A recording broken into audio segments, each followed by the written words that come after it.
Mari kita lanjutkan cerita sebelumnya.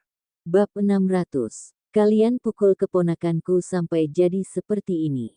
Kalian ingin masalah selesai begitu saja hanya dengan satu kata maaf. Kami nggak terima permintaan maaf.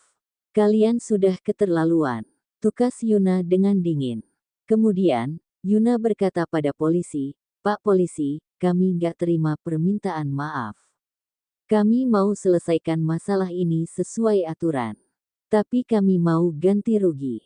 Rita dan Sela ditahan dan didenda. Mereka juga harus memberi kompensasi kepada Odelina berupa biaya pengobatan dan biaya untuk luka mental yang dialami Odelina. Rita dan Sela memukul dan menghina Odelina di depan begitu banyak orang. Mereka juga merusak reputasi Odelina.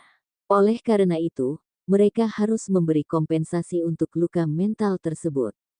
Daniel seketika menatap Yuna dengan heran ketika dia mendengar Yuna berkata kalau Odelina adalah keponakannya. Rita juga menatap Yuna dengan kebingungan, "Kamu tantenya Odelina. Sejak kapan Odelina punya tante?" Rita tahu keluarga ibunya Odelina bukan keluarga kandung. Mereka sudah putus kontak dengan Odelina dan Olivia sejak 15 tahun yang lalu. Saat Odelina menikah dengan Roni, hanya ada Olivia. Keluarga Hermanus serta keluarga dari pihak ibu Odelina tidak muncul. Keluarga Hermanus datang, tapi untuk meminta mahar berupa uang tunai sebanyak 600 juta. Namun, Odelina tidak membiarkan keluarga suaminya memberikan uang mahar kepada keluarga Hermanus. Setelah itu, Odelina tidak lagi berhubungan dengan keluarga Hermanus. Justru karena Rita dan Sela tahu kalau Odelina tidak memiliki keluarga yang bisa diandalkan selain adiknya. Oleh karena itu, mereka sama sekali tidak takut menindas Odelina. Pada saat ini, tiba-tiba muncul seorang perempuan yang terlihat seperti nyonya dari keluarga kaya berkata kalau Odelina adalah keponakannya. Rita spontan bertanya. Dia ingin tahu apakah Yuna benar-benar keluarga Odelina. Kenapa dia tidak pernah mendengar Odelina mengatakan tentang tantenya itu sebelumnya? Lagi pula, sepertinya keluarga dari pihak ibu Odelina bukan dari keluarga berada. Yuna memicingkan matanya, lalu memegang tangan Odelina. Kemudian, dia menyentuh luka di wajah Odelina dengan sedih sambil berkata, "Odelina, hasil tes DNA aku dan Olivia sudah keluar. Kalian berdua adalah keponakan tante. Kalian adalah anak dari adik yang sudah aku cari selama bertahun-tahun. Aku adalah tante kalian." Yuna terdiam sejenak, lalu berkata dengan dingin, "Setelah pukul keponakanku sampai jadi seperti ini, kalian kira hanya dengan kata maaf saja sudah cukup?" Yuna menatap Rita dan Sela dengan tajam, "Nanti kalau Odelina sudah periksa lukanya, dan luka yang dia alami cukup untuk tuntut kalian, aku pasti akan tuntut kalian. Biar kalian mendekam di penjara." Adik Bu Yuna sudah ketemu. Daniel terkejut dengan kabar ini. Daniel spontan menatap Olivia. Apakah Stefan tahu kalau istrinya adalah keponakan Yuna? Amelia pernah mengejar Stefan. Apalagi hubungan Sanjaya Group dan Aditama Group tidak terlalu baik. Namun, Olivia adalah keponakan Yuna. Hubungan ini, bagaimana Stefan menghadapi masalah ini? Syukur, akhirnya aku temukan keberadaan adikku. Sayangnya, adikku sudah meninggal 15 tahun yang lalu. Dia punya 2 anak perempuan, yaitu Odelina dan Olivia. Aku dan Olivia sudah melakukan tes DNA. Hasil tes membuktikan kalau kami memiliki hubungan darah. Aku ingin jemput keponakanku pulang kerja dan bawa dia ke rumahku untuk makan bersama. Tapi malah terjadi hal seperti ini. Pak Daniel, terima kasih sudah bantu aku lindungi keponakanku." Yuna sangat puas melihat Daniel turun tangan untuk menangani masalah ini. Sejak awal dia sudah mengagumi Daniel. Sekarang kesan Daniel di dalam hatinya menjadi lebih baik. Sedangkan Rita dan Sela hanya bisa saling menatap satu sama lain. Sela pun bertanya pada Yuna dengan terbata-bata, "Kakakmu benar-benar tantenya Odelina?" "Tante kandung. Kamu." Ternyata Odelina punya seorang tante. Selain itu, Tantenya sepertinya berasal dari keluarga kaya raya. Aku tantenya Odelina. Tante kandung. Oh, aku lupa perkenalkan diri. Aku adalah istri Rudi Sanjaya. Mungkin kalian nggak pernah dengar tentang aku. Kalian pernah dengar tentang Sanjaya Group, nggak? Sanjaya Group adalah perusahaan keluargaku. Aksa Sanjaya adalah putra sulungku, ujar Yuna. Rita langsung jatuh dari kursi karena syok mendengar perkataan Yuna. Bab 601. Ma. Begitu Roni datang, dia langsung melihat ibunya jatuh dari kursi. Dia segera menghampiri sang ibu dan membantunya berdiri. Namun, ibunya tidak bisa berdiri tegak. Kedua kakinya gemetar tanpa henti. Ma, ada apa dengan Mama? Roni mendirikan kursi yang tumbang, lalu dia membantu ibunya duduk kembali di kursi. Setelah itu, dia mendapati ibunya sedang menatap Odelina dengan tatapan yang rumit dan tidak bisa dimengerti. Roni juga melihat ekspresi kakaknya yang tercengang, lalu wajah kakaknya menjadi semakin pucat. Tante baik-baik saja, tanya Yeni. Roni tidak datang sendiri, ada Yeni yang menemaninya. Perempuan itu segera bertanya pada Rita dengan penuh perhatian. Kemudian, Yeni menatap Odelina. Awalnya dia ingin bicara dengan Odelina. Meskipun Odelina dan Roni sudah bercerai, tidak seharusnya Odelina menakuti mantan ibu mertuanya seperti ini. Namun, mata Yeni tiba-tiba menangkap sosok Amelia di sana. Dia spontan terkejut. Dia bahkan mengira matanya yang salah lihat. Yeni tidak mengenal Yuna dan yang lainnya. Namun, Amelia sangat terkenal karena perempuan itu mengejar Stefan. Amelia pernah masuk pencarian trending. Oleh karena itu, Yeni mengenalinya. Saat itu, Yeni bahkan merasa iri karena Amelia memiliki kemampuan untuk mengejar Stefan. Bu Amelia, kamu, Bu Amelia, kan? Tanya Yeni dengan ragu-ragu. Amelia mengangkat dagunya dan balik bertanya, siapa kamu? Ternyata benar-benar Bu Amelia. Aku Yeni, sekretaris manajer Wilen Elektro. Yeni dengan bersemangat mengeluarkan kartu namanya dan menyerahkannya kepada Amelia. Namun, Amelia tidak mau menerimanya. Bahkan, dia berkata dengan nada jijik, ternyata kamu pelakor yang sudah merusak pernikahan Kak Odelina. Jangan kasih aku kartu nama. Aku hanya terima kartu nama manusia. Kartu nama siluman rubah terlalu kotor. Aku nggak tahan dengan baunya. Yeni. Raut wajah Yeni seketika berubah drastis. Dia pun menarik kembali tangannya dengan kesal. Roni melihat ibu dan kakaknya terdiam, lalu dia melihat wajah Odelina dan Sela juga penuh luka. Dia pun tahu keduanya pasti habis kelahi. Kelihatannya, ibu dan kakaknya yang memulai duluan. Oleh karena itu, Roni segera meminta maaf kepada Odelina. Maaf, Odelina. Nggak peduli apapun yang mama dan kakakku lakukan padamu, aku wakili mereka untuk minta maaf padamu. Maaf. Nanti aku akan nasihati mereka dan pastikan mereka nggak akan pergi ganggu kamu lagi. Odelina, demi Russell, aku mohon kamu maafkan mama dan kakakku. Kalau kamu ada permintaan, katakan saja padaku.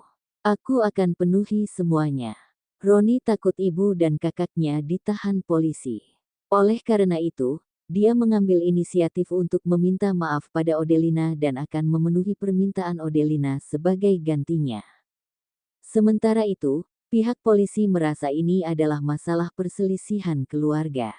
Jadi kalau bisa berdamai, sebisa mungkin masalah diselesaikan secara damai. Odelina. Rita tiba-tiba jatuh ke lantai lagi. Namun kali ini, dia langsung berlutut. Odelina, mama yang gelap mata. Mama yang salah, mama pantas mati. Tolong maafkan mama kali ini. Mama janji nggak akan ganggu kamu lagi. Sekarang mama berlutut padamu, tolong maafkan mama dan kakakmu. Rita bahkan hendak bersujud pada Odelina. Odelina menggendong anaknya dan menghindar. Dia tidak membiarkan Rita bersujud padanya. Odelina, semua salah mama. Mama yang salah, mama pantas mati. Rita mengangkat tangan dan menamparkan dirinya sendiri 2 kali. Ma, Roni bergegas menghentikan ibunya. Sela yang tercengang karena terkejut akhirnya sadar. Dia pun mengikuti ibunya dan hendak berlutut pada Odelina. Sela bahkan memohon, "Odelina, aku yang salah. Aku seharusnya nggak memutar balik fakta. Aku seharusnya nggak pukul kamu. Tolong maafkan aku kali ini saja, oke? Kita sudah saling kenal selama belasan tahun. Aku juga tantenya Russell. Demi Russell, tolong maafkan kami, Odelina. Kalau kami di penjara, itu akan berdampak buruk juga bagi Russell. Russell jadi punya nenek dan tante yang masuk penjara." Bab 602. Baru saja Roni membantu ibunya berdiri, kini giliran kakaknya yang mau berlutut. Oleh karena itu, dia pergi menarik kakaknya lagi. Masalah ini membuatnya sangat pusing. Padahal Roni sudah bilang jangan cari masalah dengan Odelina lagi. Namun, ibu dan kakaknya tidak mau mendengarkan perkataannya. Mereka bersikeras pergi ribut dengan Odelina dan membuat Roni sakit kepala. Apakah keluarganya tidak bisa membiarkannya hidup dengan tenang? Sekarang Roni mengalami masalah dalam pekerjaannya. Dia sendiri sudah sangat sibuk. Namun, dia malah meninggalkan pekerjaannya dan pergi ke kantor polisi. Roni bahkan tidak berani melihat wajah bosnya lagi. Roni merasa kalau keluarganya terus membuat masalah ini, pada akhirnya dia juga akan kehilangan pekerjaan yang telah dia pertahankan dengan memberi uang sebanyak 2 miliar kepada Odelina. Russell mungkin ketakutan dengan keributan seperti ini. Anak itu memeluk erat leher ibunya dengan kedua tangan kecilnya. Dia sama sekali tidak mau melihat nenek dan tantenya. Dia justru melihat ke arah Daniel. Saat ini Daniel sedang berdiri di belakang Odelina. Russell menyandarkan kepalanya di bahu ibunya. Begitu membuka mata, dia langsung melihat Daniel. Daniel memiliki kesan mendalam pada Russell. Meskipun sifat Daniel kasar, sebenarnya dia sangat menyukai anak-anak. Apalagi anak yang penurut seperti Russell, terlihat sangat menggemaskan. Daniel mengulurkan tangannya untuk membelai kepala Russell. Namun, anak itu malah berteriak ketakutan, "Mama, Mama." Tangan Daniel yang terulur menggantung di udara dengan canggung. Odelina baru tahu saat mencoba menenangkan anaknya. Aku hanya merasa anakmu lucu. Aku ingin belai kepalanya. Tapi dia takut sama aku." Daniel menarik kembali tangannya dengan kikuk sambil memberi penjelasan. Russell masih takut. Agar tidak melihat Daniel, anak itu mengulurkan tangannya dan minta Olivia untuk menggendongnya sambil berkata dengan panik, "Tante, gendong. Gendong aku." Olivia segera menggendongnya.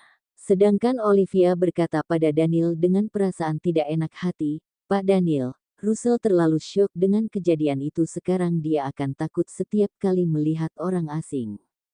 Tentu saja, Daniel tidak akan perhitungan dengan seorang anak. Dia pun berkata, "Nggak apa-apa. Justru aku yang sudah menakuti anakmu."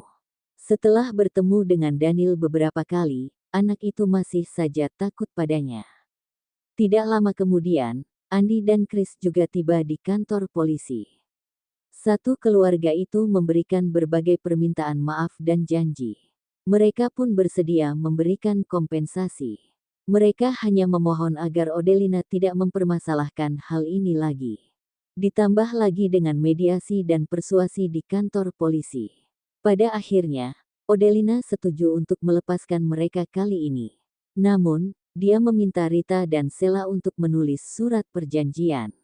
Setelah meminta maaf, mereka harus memberi kompensasi untuk biaya pengobatan dan luka mental yang dia alami. Dia sengaja meminta jumlah yang lebih banyak. Selain itu, Rita dan Sela harus memberikan kompensasi dengan uang mereka sendiri. Tidak boleh menggunakan uang Roni. Dengan begitu, Rita dan Sela baru tahu sakitnya mengeluarkan uang sendiri. Odelina yang membuat keputusan. Lagi pula, keluarga pamungkas masih keluarganya Russell. Yuna dan Olivia pun tidak berkomentar apa-apa. Setelah keluar dari kantor polisi, Odelina meminta maaf pada Yuna. "Maaf, Tante. Aku sudah kotor begini. Hari ini, aku nggak ke rumah tante dulu, ya. Aku bawa Russell pulang dulu. Tante, aku antar kakakku pulang. Setelah semua masalah ini, Olivia pun tidak ingin pergi makan malam di rumah tantenya. Yuna memahami keadaan. Karena itu, dia pun berkata, baiklah. Kalau begitu kalian pulang dulu. Hari Jumat nanti kan akhir pekan. Tante akan pergi jemput kalian. Kalian tinggal di rumah tante selama 2 hari. Odelina dan Olivia tidak menolak. Setelah keluarga Sanjaya, Odelina dan Olivia pergi, Roni baru memapah ibunya keluar dari kantor polisi. Ma, Kak, lain kali kalian berdua nggak usah ganggu Odelina lagi. Aku dan dia sudah bercerai, sudah nggak ada hubungan apa-apa lagi. Meskipun apa yang dia lakukan buat kita sangat marah, pada dasarnya kita juga yang salah. Tolong biarkan aku hidup dengan tenang. Aku sangat sibuk di kantor sekarang. Kalian bukannya diam di rumah, malah menambahkan masalah buat aku. Rita memegang tangan Roni dengan erat dan berkata dengan tergesa-gesa, Roni, kamu salah. Keputusanmu untuk bercerai salah besar, Ron. Odelina ternyata punya tante. Sanjaya Group adalah perusahaan milik keluarga tantenya. Kamu cepat kejar dia lagi dan rujuk sama dia. Roni dan Yeni seketika diam 1000 bahasa. Bab 603. Pada pukul 10.30 malam, Olivia baru meninggalkan rumah kakaknya dan kembali ke rumahnya sendiri. Begitu dia membuka pintu, ruang tamu dalam kondisi gelap gulita. Apakah Nenek Stefan tidak ada di rumah? Atau sudah tidur? Setelah masuk ke dalam rumah, Olivia menyalakan lampu. Kemudian, dia menutup pintu dan menguncinya. Namun, setelah berpikir sejenak, dia membuka pintu lagi. Kemudian, dia mengambil sandal Stefan dan meletakkannya di depan pintu. Dengan begitu orang lain tahu ada pria di rumahnya. Dia pun merasa lebih aman. Non Olive sudah pulang. Bilesti keluar dari kamar saat mendengar suara di depan pintu. Olivia bergumam pelan, lalu bertanya, Nenek sudah tidur ya, Bi? Nyonya sudah pulang, Non. Dia dijemput dan Kelvin. Nyonya kira Non nggak pulang malam ini. Jadi Nyonya minta aku bilang ke Non besok.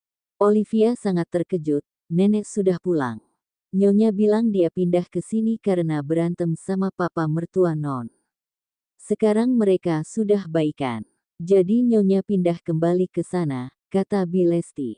Bilesti merasa Sarah pindah kembali ke rumahnya sendiri lebih awal karena dia takut terlihat oleh keluarga Sanjaya. Olivia sudah dipastikan adalah keponakan Yuna. Kedepannya pasti akan sering kontak dengan keluarga Sanjaya. Sebelum Stefan mengaku pada Olivia, Sarah harus menghindari keluarga Sanjaya. Oleh karena itu, Sarah pergi lebih dulu. Olivia hanya membalas dengan kata oh. Padahal dia berpikir sang nenek sangat senang tinggal bersamanya. Tidak disangka, sang nenek akan pindah kembali secepat ini. Non Olive nggak jadi menginap di rumah tantenya Non. Olivia berjalan ke ruang tamu dan duduk di sofa, lalu berkata, nggak jadi ke sana, Bi. Mantan mertua dan kakak iparnya kakakku datang cari masalah dengan kakakku. Kelahi sampai dibawa ke kantor polisi. Abis itu, kami nggak jadi ke rumah tanteku, deh. Hari Jumat nanti kami baru ke sana. Bilesti spontan bertanya ketika mendengar hal itu, kakaknya Non baik-baik saja. Kenapa keluarga itu masih saja ganggu kakaknya Non? Padahal sudah cerai, kan? Paling karena kakakku rusak rumah mereka. Mereka nggak dapat keuntungan, jadi merasa nggak terima. Mereka mengandalkan modal galak doang pergi cari masalah dengan kakakku. Olivia menghela napas, satu keluarga itu orang yang paling pandai berpura-pura yang pernah aku temui. Perempuan kalau mau nikah benar-benar harus buka mata lebar-lebar dan lihat dengan jelas. Kalau bertemu dengan orang seperti keluarga Pamungkas begitu, tidak ada yang bisa melihat dengan jelas walau sudah buka mata lebar-lebar. Mereka terlalu pandai berpura-pura, terlalu pandai bersandiwara. Mereka mampu bertahan selama belasan tahun baru menunjukkan wajah asli mereka. Bilesti menuangkan segelas air hangat untuk Olivia. Kemudian, dia duduk di seberang Olivia dan berkata, hati orang bisa berubah. Saat masih cinta, dia benar-benar mencintai. Kalau sudah nggak cinta, dia juga benar-benar nggak mencintai. Kakaknya Non sangat sadar, dia pun bersikap tegas. Dia nggak mau terus terjerat, makanya langsung bercerai. Walau begitu, masih saja sampai terjadi keributan seperti ini. Olivia bersandar di sofa dan bertanya pada Bilesti, Bilesti kan lebih tua, lebih berpengalaman. Menurut Bilesti, bagaimana dengan Stefan? Apakah dia juga akan jadi kayak Roni yang brengsek itu? Sekarang dia sangat baik sama aku. Tapi apakah dulu Roni nggak baik sama kakakku? Roni sangat baik sama kakakku, Bi. Dulu dia benar-benar memperlakukan kakakku dengan sangat baik. Dia sangat setia sama kakakku. Tapi sekarang, Bilesti benar, hati orang gampang berubah. Aku nggak tahu suamiku bakal berubah atau nggak nantinya. Kalau dia seperti Roni yang punya simpanan di luar, aku bahkan nggak mau ribut dengannya. Aku langsung cerai dengan dia dan restui mereka. Kalau suaminya disentuh orang lain, Olivia akan menganggapnya kotor. Kalau suaminya menyentuh orang lain, Olivia juga akan menganggapnya kotor. Seandainya Stefan selingkuh, Olivia benar-benar tidak ingin membuat keributan. Cepat cerai cepat bebas. Bab 604. Bilesti cepat-cepat berkata, Non Olive, aku memang belum lama kerja di sini. Tapi penilaian aku terhadap orang sangat akurat. Dan Stefan dan mantan kakak iparnya Non bukan orang yang sama. Dan Stefan memiliki rasa tanggung jawab yang kuat. Kalau dia sudah menikahi Non, dia akan bertanggung jawab terhadap Non selamanya. Aku lihat dan Stefan juga nggak mengerti bagaimana mengambil hati perempuan. Dia juga nggak suka perempuan lain dekat-dekat dengannya. Non lihat saja, dia paling hanya mengangguk pada Non Junia, jarang bicara. Meski dia pria yang hebat, dia sangat setia dalam hal perasaan. Non jangan terpengaruh sama pernikahan kakak Non yang gagal. Cinta itu sangat indah. Banyak pernikahan yang berakhir bahagia juga, kok. Nggak semua pernikahan akan jadi seperti pernikahan Non Odelina. Aku dulu pernah jadi pengasuh adik bungsu dan Stefan. Aku kerja di sana bertahun-tahun. Hubungan keluarganya benar-benar sangat baik. Orang tua dan Stefan dan saudara-saudaranya juga memperlakukan cinta dan pernikahan mereka dengan sangat serius, sangat bertanggung jawab. Setelah menikah, mereka akan setia kepada istri mereka selamanya. Dan Stefan tumbuh di lingkungan seperti itu. Dia telah menyaksikan pernikahan yang dipenuhi dengan kesetiaan. Dengan begitu, dia juga akan setia dengan pasangannya. Kalau suatu hari Non dan Stefan berantem, atau dan Stefan menyembunyikan sesuatu dari Non tapi ketahuan sama Non Olive harus lebih banyak berkomunikasi dengannya. Coba berpikir dari posisinya. Setiap orang pasti memiliki niatnya sendiri dalam setiap keputusan yang dia buat. Olivia memikirkan Stefan yang arogan. Pria itu memang jauh lebih bisa diandalkan daripada Roni. Terlebih lagi, Stefan selalu menemaninya ketika dia mengalami kesulitan. Padahal, dia dan Stefan tidak memiliki perasaan satu sama lain. Namun, pria itu senantiasa bersamanya dan membantunya memecahkan masalah. Dari hal-hal tersebut, bisa dilihat kalau Stefan lebih bertanggung jawab daripada Roni. Selama Stefan gak mengkhianati aku, tentu saja pernikahan kami akan terus berlanjut. Kalau dia menyembunyikan sesuatu dari aku, itu berarti dia masih belum cukup percaya padaku. Aku akan marah, tapi aku akan coba memahaminya. Aku juga akan berusaha menjadi istri yang lebih baik, agar dia bisa percaya penuh padaku. Biar lain kali, dia bisa berdiskusi denganku tentang apapun, kata Olivia. Bilesti menganggukkan kepala, betul kalau Non berpikir seperti itu. Namanya suami istri harus saling memahami, saling percaya satu sama lain. Setiap ada masalah harus didiskusikan bersama. Selain itu, juga harus saling memaklumi. Dengan begitu, pernikahan baru bisa awet. Tunggu Stefan kembali dari perjalanan bisnis, Bilesti berencana untuk membujuknya agar jujur pada Olivia. Semakin lama Stefan berbohong, semakin marah Olivia.